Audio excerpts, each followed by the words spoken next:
Viral mobil dinas Wabub Maros lawan arah saat macet, saya ikut arus.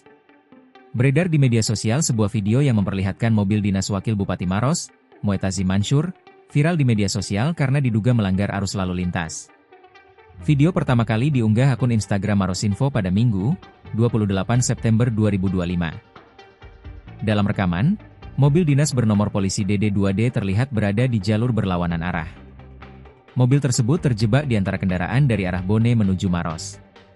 Kondisi itu membuat arus lalu lintas semrawut dan menuai sorotan warganet. Banyak komentar menilai mobil dinas Wakil Bupati melanggar aturan lalu lintas. Menanggapi hal itu, Wakil Bupati Maros Muetazim Mansur buka suara. Ia membantah mobil dinasnya sengaja menerobos jalur yang salah. Saya tidak menerobos. Kalau saya menerobos, berarti mobil saya sendiri.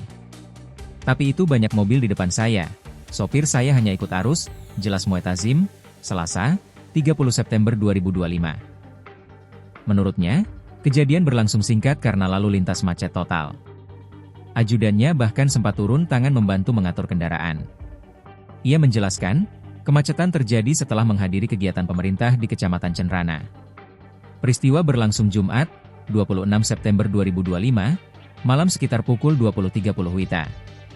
Kemacetan parah dipicu antrean kendaraan di SPBU Patunuang, Dusun Kapoang, Kecamatan Simbang, Kabupaten Maros, Sulawesi Selatan. Kasat Lantas Polres Maros Ibtu Muhammad Arfah membenarkan hal tersebut.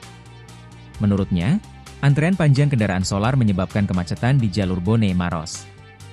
Ia mengatakan kemacetan baru terurai setelah polisi turun langsung dan meminta pengendara menata antrean. Download Tribun X sekarang, menghadirkan lokal menjadi Indonesia.